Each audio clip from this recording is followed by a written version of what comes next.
So today we're going to create a market activity report to post on social media, and we're going to gather that information here in RPR. So we're going to start right up here on reports, and we are going to click here on market activity report.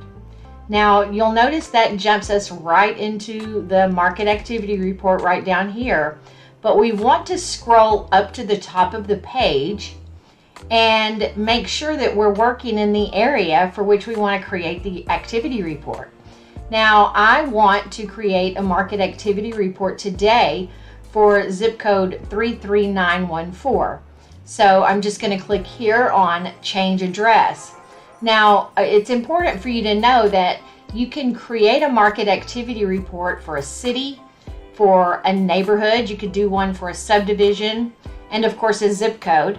So that's what we're going to look at today. I'm going to enter 33914, and we see here Cape Coral, Florida 33914. So I'm going to click on that, and we're good to go. We've got Cape Coral 33914.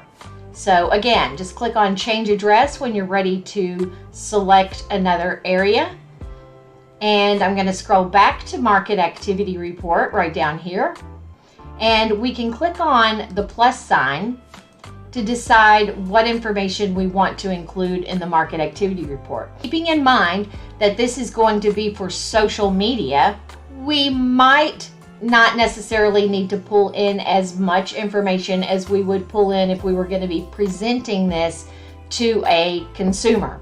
So I am not going to include a welcome letter. But I do want to include these market snapshots, the estimated home values, the 12-month change. That's all very important. Now I am not going to include, you notice there's no check mark there. If you have a check mark there, you're going to want to deselect that if you do not want to include distressed properties in your market activity report. And I certainly want to include sale price and list price, the market activity summary stats, details, and I don't really need this about RPR data page for what we're doing today. So as we come down, you can see here we can change this period of time. We can select the last 3 days, the last week, last month, 3 months, or 6 months. So it's a great idea, I think, if you're going to begin to do the market activity report posting on social media, to do that on a monthly basis. So I'm just going to go ahead and click here on last month. And I only want to include properties that were for sale. I don't want to include any leased properties. Now we can decide under residential property types what types of property we want to include in our report.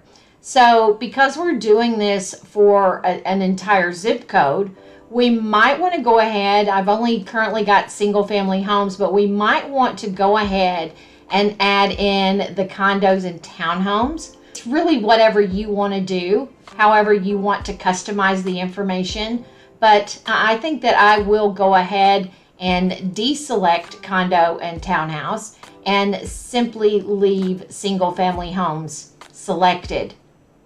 And then the rest of this information I'm going to leave blank just because I want to pull in all of the market activity, and I don't want to limit myself based on a price or the number of bedrooms, bathrooms, and so forth.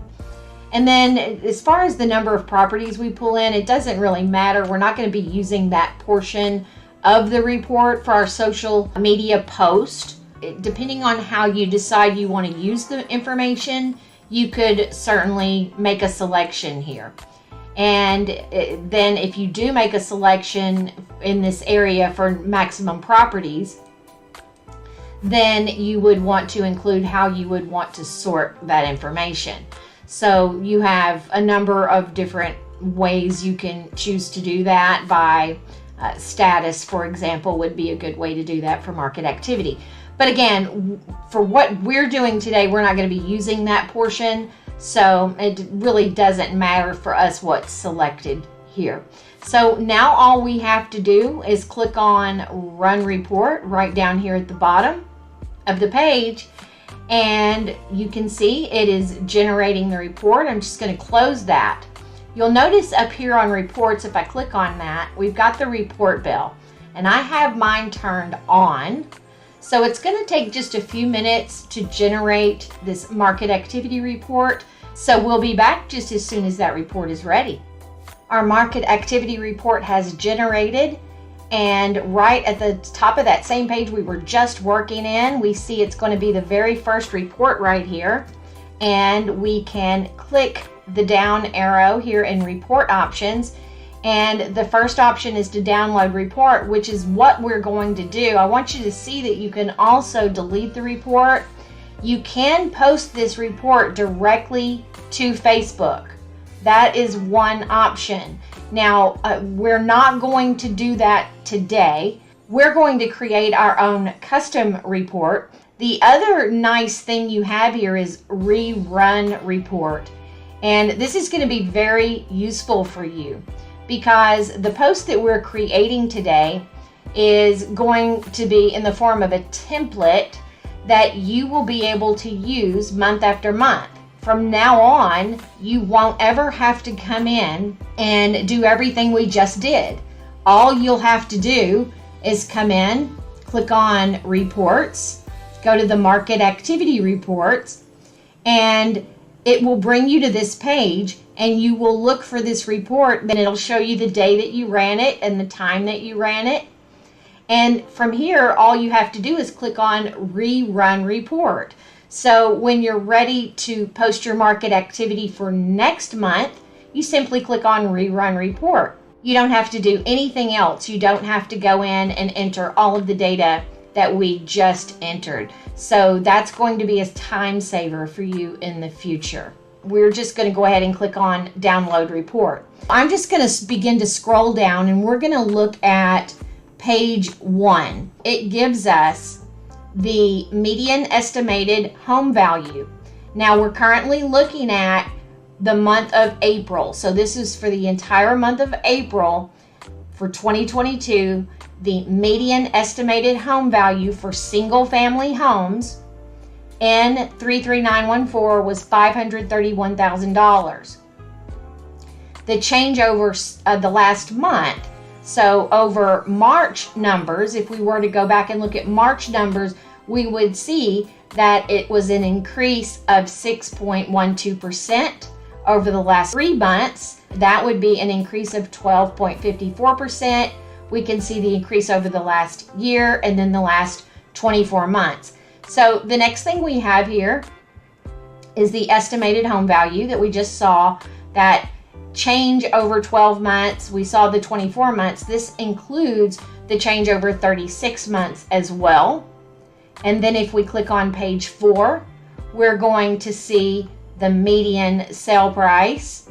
If we go to page 5, we're looking at the median list price. So again, page 4 there is sale price, $644K, and then we can see the month over month change over the last 3, the year over year, and then over 2 years.